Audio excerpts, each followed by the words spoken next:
Hi guys, welcome back to the channel. My name is Lexi, and this is Twisted Bunny. So today we are going to be talking about radium and the effects that radium had on society as a whole, and how the radium industry kind of was a criminal in and of itself, to put it casually, I guess. So, I've got my notes in front of me here. We're going to look through these. First and foremost, what the fuck is radium? Radium is a radioactive metal which is formed by the decay of uranium and thorium a little bit. Its atomic number is 88. The symbol is Ra. Not crazy, right? It was discovered as radium chloride by Marie Curie and her husband Pierre. So it was discovered in 1898. So very end of the 19th century. It was isolated in its metallic state in about 1910. Marie Curie won the Nobel Prize for discovering radium in about 1911. Radium occurs at in trace levels in basically everything. So it's in the soil, it's in the water, it's in the plants and the animals, but very, very trace levels, itty bitty little levels, not noticeable or damaging or anything like that. So that's radium. It was discovered in Europe in uranium mines because it's made by the decay of uranium, and as radium decays, it releases radon gas and ionizing radiation, which is where the problems come in. Because ionizing radiation, super bad for you. Microwaves and 5G, non-ionizing radiation, still not great for you, but not knocking electrons off of your atoms. The ionizing radiation is what activates phosphorescent or fluorescent particles and creates radioluminescence. So that's a quick overview on what radium is. Let's briefly talk about what radium usage looked like in society. It was discovered. What do we do with it? A journalist went up to Marie Curie and was like, Madam Curie, miracle cure? Yeah? No? Medical use? Yeah? No? And Marie went, I don't fucking know. I just discovered it. She's like, there's nothing that says it could be used medically. There's no indication of that. We haven't done any testing. And the journalist was like, okay. And then, all of the United States tried to use it as a miracle cure. By 1904, it was being used as a cure-all. Found in 98, by 04, it was in tinctures, it was in toothpaste, it was in makeup, it was in food. Everybody wanted radium to be in their bodies or on their bodies. Not a great plan, because if you haven't kind of figured it out by now, radiation is bad for you. So bad for you, in fact, that it will literally, we'll talk about how bad it is for you. It makes you basically like a zombie. Your body will just decay as you're existing. There was no scientific evidence to back up radium being a cure for literally anything. And it's definitely not a miracle cure, you drink it in some water and all of a sudden you no longer have epilepsy or you no longer have cancer or something. I know it's used in very tiny amounts in some cancer treatments, but in and of itself, not the cure for cancer. it was marketed in one product called Exene, um, which declared to resolve all issues like eczema, pimples, ringworm, and quote unquote blood poison, which is so ironic because drinking or consuming radium or applying it to your skin is basically poisoning yourself. So advertising it as a cure to poison is ironic. One advertiser was selling radium charged water as a cure all. There was a few people claiming to be doctors that were like, hey, my radium tincture will solve all your problems. And there was the 20s and 30s, and everybody was like about to be in the Great Depression, and it was also the Roaring 20s, and there was a lot happening in the world. Everybody was like, yay, it glows. That must mean it's great, right? Not so much, not great. But there was one guy named who called himself Rupert Wells, MD, medical doctor, who created Radol, which was like an elixir, and he wrote a book touting its effect. However, he was not a medical doctor. His name was actually Dennis Dupuy, and because the extraction of radium is like such a fine process and was like so laborious and like I think that's a word. Um,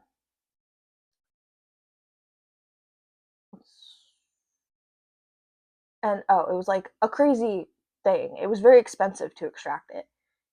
A lot of these, including Rayol, a lot of these like sham products didn't actually have radium in them, but there was still plenty of products with radium.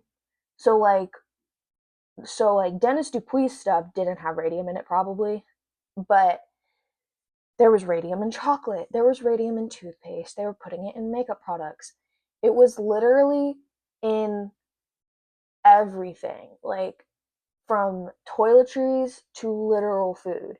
People were ingesting this radioactive material, putting it on their lips, putting it on their eyes. Um, and we'll get into it, but like the Radium Girls, if they had extra radium paint, would play with it and draw mustaches on each other and stuff like that. And it's so like incredibly bad for you. Um, so that's actually a great segue into the main portion of this video. 1911, Marie Curie won the Nobel Prize. U.S. the United States Radium Corporation and Radium Dial Corporation are the big companies we're going to talk about today.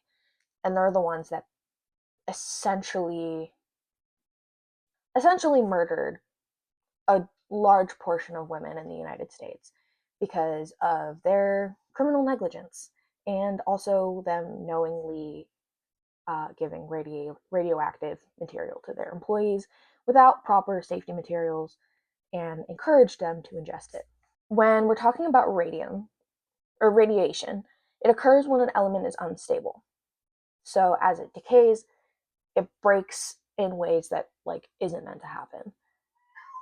And either the cells just will die, which is like I guess the ideal thing is that the cells just break down and disappear, or they're going to split and mutate, which is how you get cancerous cells. There are 3 different types of radioactive particles, or like radioactive byproducts, I guess.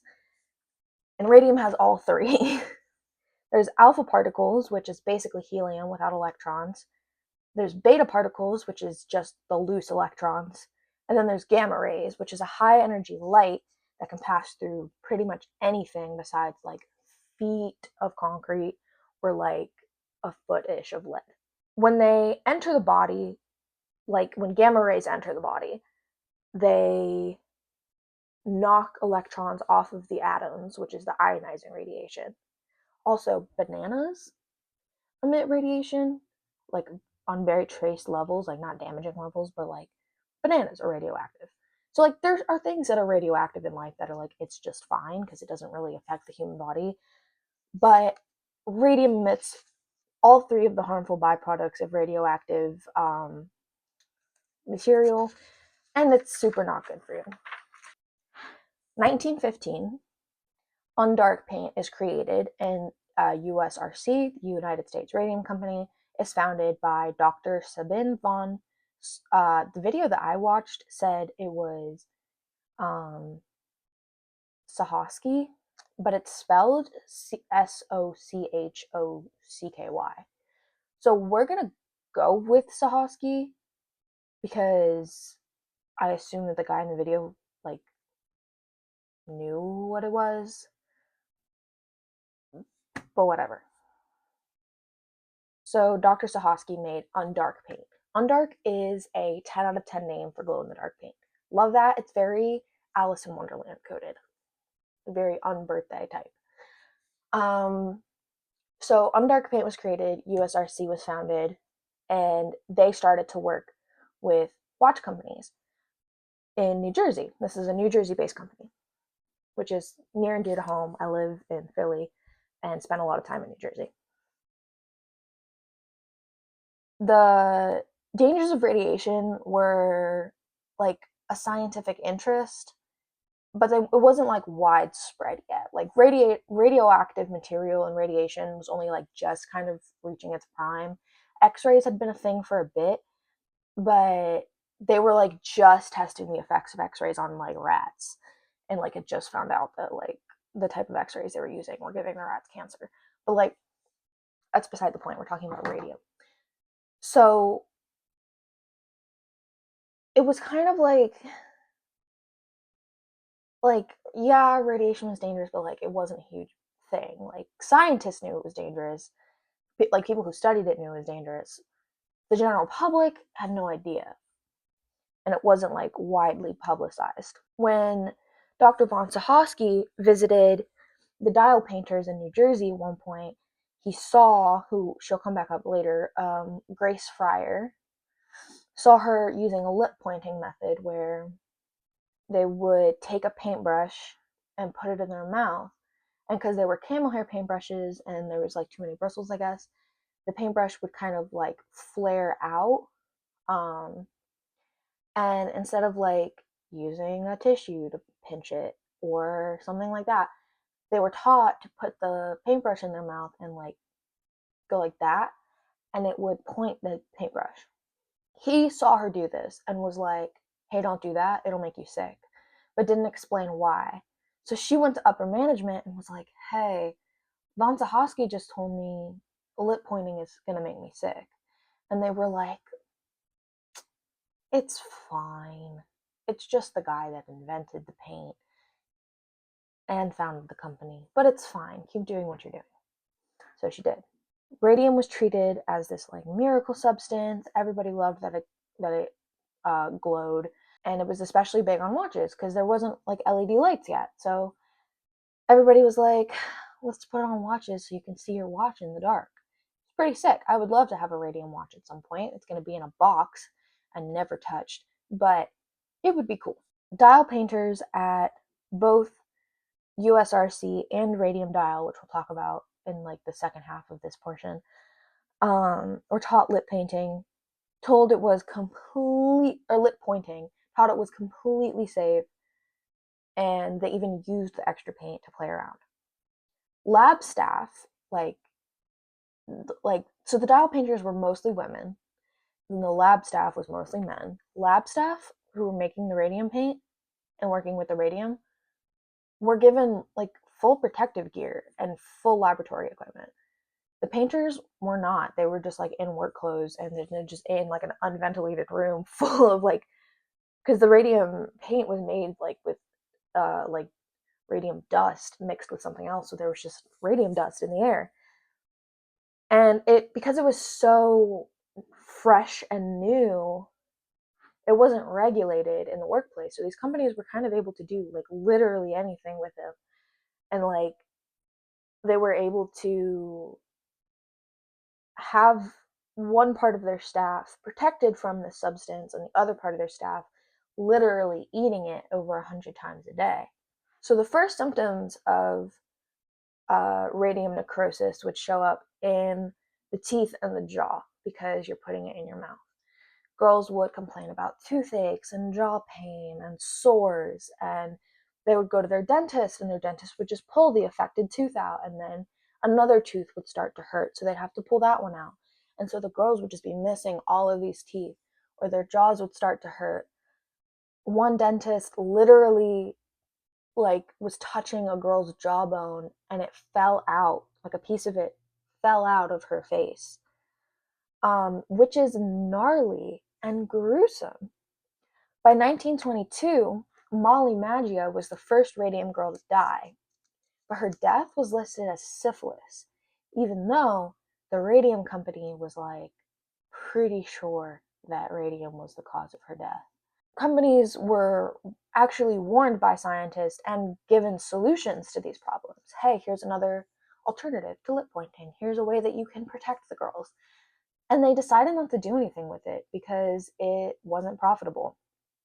By 1924, USRC knew that radium was bad and causing these girls to be ill. And they even hired a scientist couple, doctors Cecil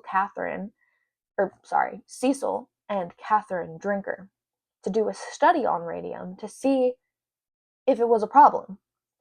And the study did in fact show it was a problem. It was called the Drinker Report. Rather than releasing the report and changing their methodology, what USRC did was they released a false report under the drinkers' name and said, yeah, they said radium's fine. And then when the drinkers went, no, and tried to publish their report on their own, USRC tried to sue them, or threatened to sue them. So it didn't end up getting, it got covered up. Originally, doctors thought that it was phosphorus poisoning, but then they went to the studios and were like, none of this is phosphorus, so it's not phosphorus poisoning.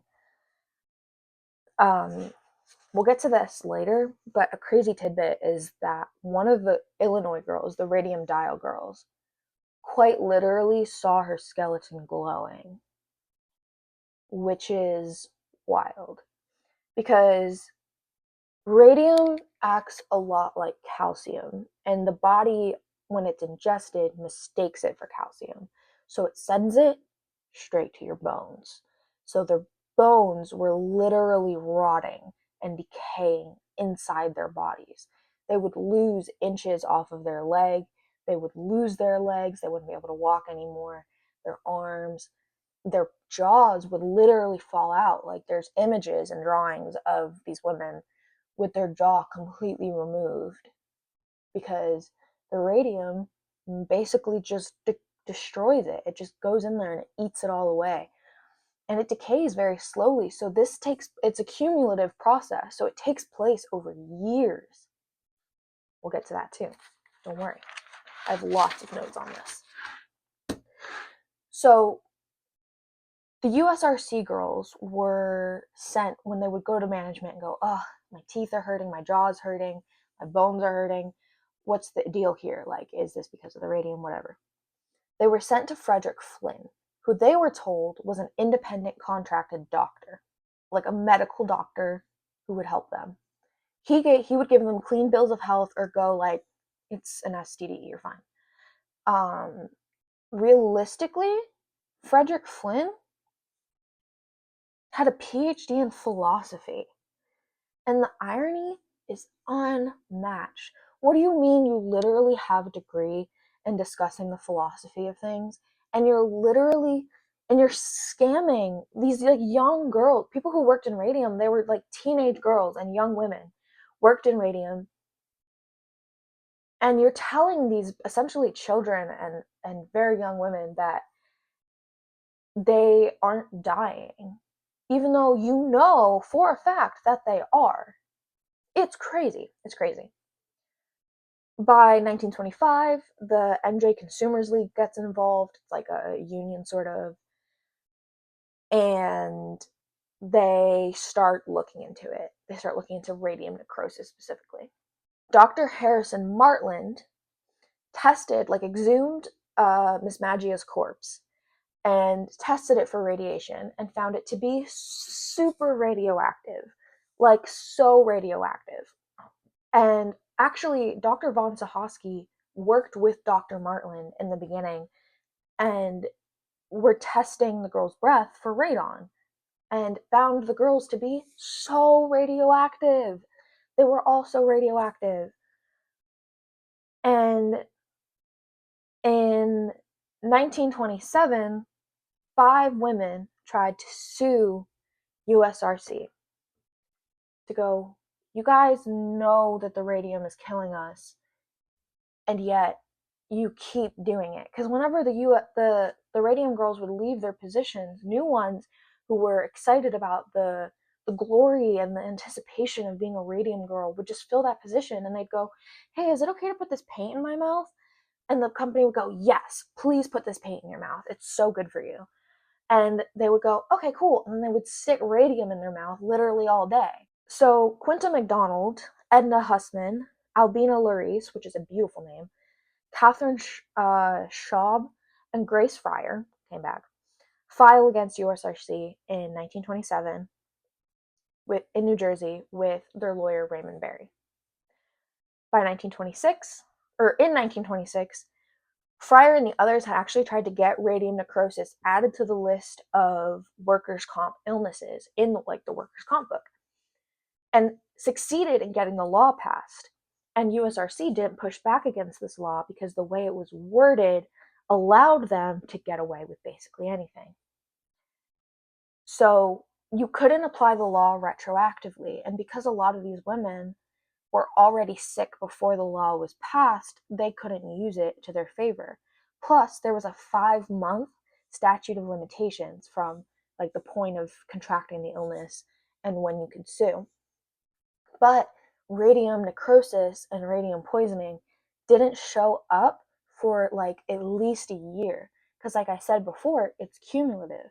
It doesn't start affecting you seriously, and you can't get that diagnosis for a long time, definitely past that 5-month mark, because it doesn't show up as necrosis for a while.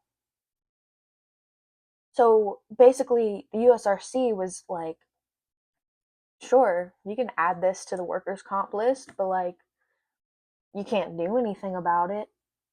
So they're smarmy as hell, and they got away with doing all this terrible stuff.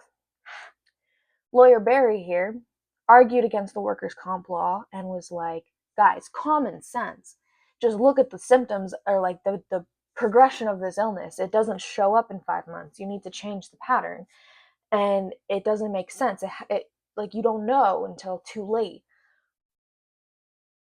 And USRC tried to slander the girls, saying like they were unfit, they were this, they were that, like all of this stuff to try to slander the girls and discredit them, along with discrediting their lawyer. But the judge was like, no, dumb fuck, like no. USRC tried to blame the women for listening to the company. They were like, you shouldn't have put it in your mouth. And they're like, but you told us to. You told us to put it in our mouths. So, anyway, Dr. Elizabeth Hughes worked as a physicist for USRC until 1922, but continued as a consultant until 1927. She developed a special electroscope that measured gamma rays and also worked as a key witness on the girls' side in this case, and confirmed Dr. Martlin's findings that the girls were super radioactive just by testing their breath for radon. USRC also tried to discredit Hughes, even though they were the ones that had worked with her and hired her for years. And the judge was like, no, you stupid, stupid corporation. You hired this woman. You can't discredit her. This is your employee and your associate that is testifying against you here. By the first hearing in 1928, 2 of the girls were too sick and weren't able to attend without so much support and like lots of medical assistance. By the second hearing, 3 months later, all 5 of the women involved in the case were too ill to attend. So it took a while for this illness to get started, but right when it started to to really hit, it was just going to tank your health right to the ground. And just imagine your bones literally decaying inside of you. Your jaw is rotting. The amount of pain, discomfort, the smell these women were dealing with, being ostracized by their community, being because everybody loved radium. So all of these women were suffering, and everybody was like, what did you do? Did you get syphilis? Like, you hoe? Like, it wasn't good. Like, it wasn't good.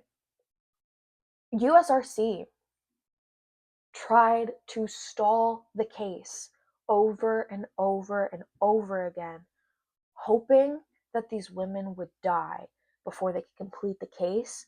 And how fucked up is that? I get that they're like trying to win out, whatever, but waiting for your employees or ex-employees to die so that you didn't have to be held accountable for being responsible for their deaths, that's nuts.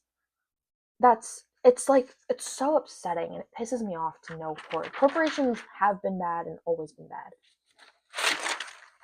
So the case ended up not going anywhere because the girls settled out of court for $10,000 each, and they'd be paid $600 every year for medical expenses, and get all of their medical expenses covered. The caveat to this was they weren't allowed to hold USRC liable. They couldn't be like, yeah, this was this guy's fault. And they had to be examined by 5 doctors, 2 that were hired by USRC, 2 that were hired by the girls, and then 1 independently contracted doctor. USRC tried so hard to stall this and to poke holes in all of the girls' cases and be like, no, but this is actually this, and this is actually that. But all the doctors were like, no. Or like, at least the 3 that were like non-biased or like on the side of the girls were like, no, what the fuck? Like, by 1930, all 5 women had died. So it wasn't for naught, but like, they weren't ever held accountable.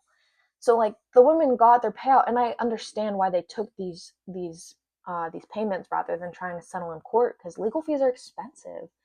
And the fight is expensive, medical is expensive, and I get just being exhausted and sick and just wanting it to be over with and to be able to pay your bills and not have to worry about it, so you can essentially just die in peace.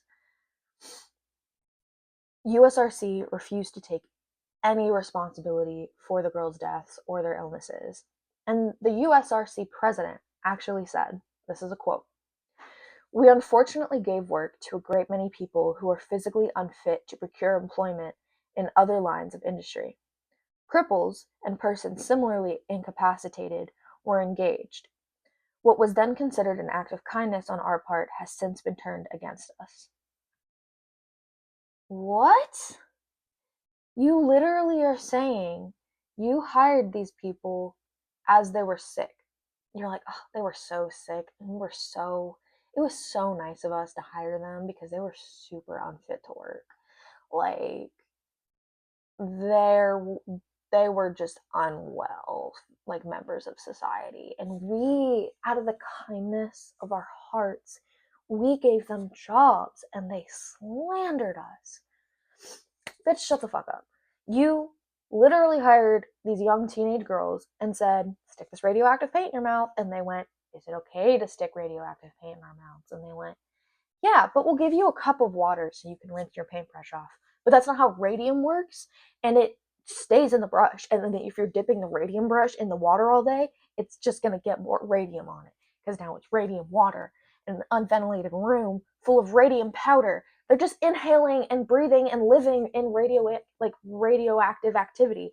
radioactivity. And literally, it's so stupid. But that's USRC. Let's talk about Ottawa, Illinois, and the Radium Dial Company, because they are just as diabolical and fucked up as USRC. In 1917, Radium Dial was founded by Joseph Kelly. They hopped around studios for a bit around Illinois, kind of went, not this one, not this one. Settled in an old high school in 1922. So all these girls working at old student desks in an unventilated room. Right around when the first USRC girls started getting sick and dying. There was much less control and regulation in this company about the paint. So there was much more exposure to it. They had a lot of extra paint at the end of the day that they were then able to take home and play with and paint their faces, paint their clothes, paint their nails, put it in their mouths for fun. I don't know. By 1925, it was clear to Radium Dial that the paint was dangerous. They claimed to be using radium-227, but were later found using a cheaper and more dangerous mesylthorium. The company doctors did random checkups on the girls regularly, but didn't explain why they were doing the checkups, nor did they share the results. So they were kept in these secret files. Crazy. So they went, ooh, the radium is killing them. And then they'd go, shh, and put it in a drawer and not tell them that it was killing them. By 1929, Peg Looney was the first of the Ottawa girls to die. And she was also the first of the Ottawa girls, one of the first of the Ottawa girls to get sick. Her maladies were credited to any illness but radium poisoning. They were like, oh, you have this, you have that, you have gout, you have syphilis, you have, I don't know, eczema. I'm just naming random stuff, but these are all things that they could have blamed her radium poisoning on, saying it was cancer, it was that, whatever. When she died on August 14th in 1929, men from the Radium Dial Company showed up to take her body from her family and essentially try to hide what happened. And her family went, hell to the fuck no, you were not taking our child away from us.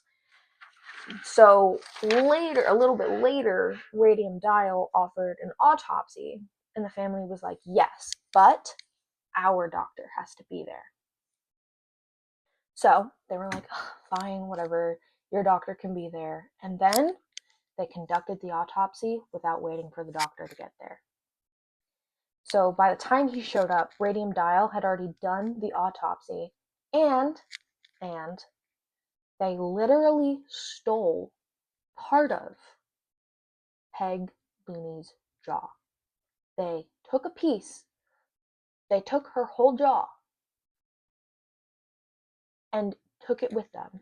From her dead body, she had died because of their criminal negligence, because they didn't care enough about human life. You can't just steal someone's jaw. That's not how life works. Anyway, claimed her death to be diphtheria. They went, she died from diphtheria. Womp womp. Also, her teeth and jaw were in excellent condition. I know she died of diphtheria, and maybe she had several tooth extractions during her life, but her teeth and jaw were perfect. Don't look in the casket. It's just lying. They're just lying at this point. 1935, a few of the Radium Dial girls tried to take legal action, but the law in Illinois didn't cover it yet, so they lost the case and lost a lot of money. 1936, the Illinois Workmen's Occupational Diseases Act passed, and that added radium poisoning to the law. Radium was now covered. So in 1938, the RD girls try again to, no, I'm sorry, 1936 is when the law was passed. 1937, sorry, my cat's being a menace. 1937, the girls hire Leonard Grossman as their lawyer, and they hire him pro bono. So that means they don't have to pay him until they win the case. And whatever their settlement is what, or whatever they get from the case is what Grossman takes his cut from that. In 1938, Radium Dial goes, guys, radium isn't dangerous and it's not a poison. Despite the fact in the first case they went, guys, radium poisoning isn't covered. You can't do that. It's a poison. It's not in the illnesses thing. So 4 things came up in the case. Leadership knew of the dangers by 1925. The company said that mesothorium is what caused the girls' illnesses in New Jersey. They even released an ad that claimed they only used pure radium. But number 3, they were literally using mesothorium. So they were like, guys, it was mesothorium that killed the other ones. And then they were like, we only use radium. And then they were like, okay, real talk, there is mesothorium in our paint. And it's actually both that are killing you.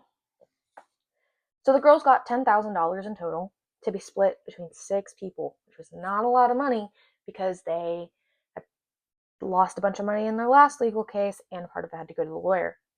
But whatever, they won the case. Radium Dial then moved to New York in 1937. By the way, in 1934, the founder of Radium Dial, Joseph Kelly, had been ousted and started Luminous Processes. And so when they were like, guys, also Luminous Processes is doing the same shit, they were like, well, we can't do anything about that. It's a different case. Like, it's a separate entity. So they were able to continue, and I think they continued until like the 70s or maybe even the 80s. Either way, Illinois couldn't get the Radium Dial Company in New York or Luminous Processes in any way because they were separate from the case. The judge ruled in favor of the Ottawa girls, but they were still ostracized by their community because everybody was like, it's giving us hundreds of jobs. It's beautiful, it's exciting, all this stuff. You guys are crazy for trying to go against this big company. Not all of the Ottawa girls died, which is a good thing because there were women that could keep fighting against these big companies and keep them from like trying to exploit more women and not giving a fuck about their health. So in 1949, US Congress passed a law covering all work originating illnesses and extended the statute of limitations. So it doesn't matter what either of these radium companies declared. If it was a work-caused illness, it was compensable.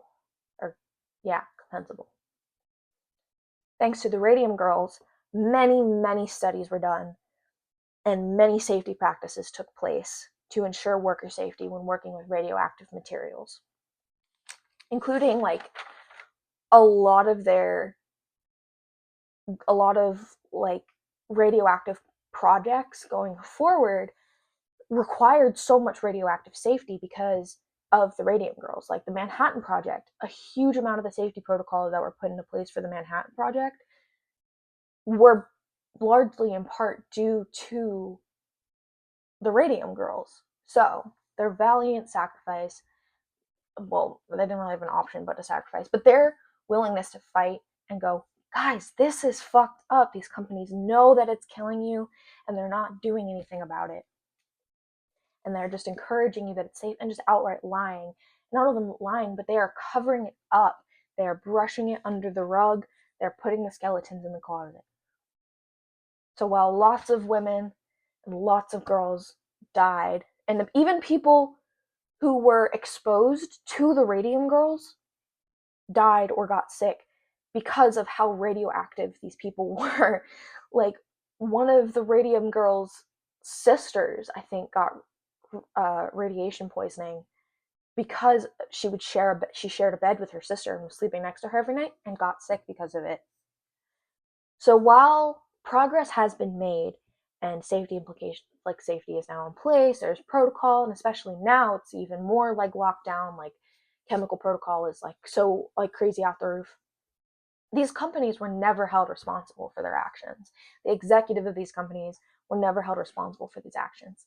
Like when USRC was trying to stall the case, they were like, guys, we can't do the hearing. All of our executives are touring in Europe. You went to Europe so your employees would die? You assholes. Like, you assholes. You just don't care about human life. Like, you care more about getting your money, getting your payout, keeping your reputation, than you do about literal human lives. And that is capitalism at its finest. But Another good thing to come out of this, I guess not necessarily good, but karma did serve here, because Dr. von Sahoski, while he did originally help with the USRC girls' case, he ended up turning against them and recanting all the things that he said and going, no, they're crazy, and not taking any responsibility. He wasn't held at all accountable. But he died of radiation poisoning. And that is the super windy, kind of long, kind of out of order, kind of just rambly story of radium and how it is the radium industry is one of the United States' biggest serial killers, because lots and lots and lots and lots of people died because of radium. Its lack of regulation, its terrible executives, and all of that. So, thank you for joining us. I'm sorry I haven't posted a video in a while. I have a hard time keeping up with things. So we're going to try to post a video every week. Try is the key word there. We're going to see what we do next week. We have big plans for the future. But I hope you enjoyed this little overview about radium. I know there's so much more that I missed. Like, I could have spent literal days on the internet researching stuff for this and going down more rabbit holes. So maybe we'll come back to it at some point and do like a part 2 and talk about more radium products. But I just didn't have the energy this time. I just wanted to do a brief overview and focus mostly on the Radium Girls because I am a true crime buff and I like the true crime element of it because these guys are essentially murderers. So I just want to get that out there. Talk about radium a little bit. Yeah. So thank you for joining us on this twisted ride, guys. We'll see you in the next video. Bye. Love ya.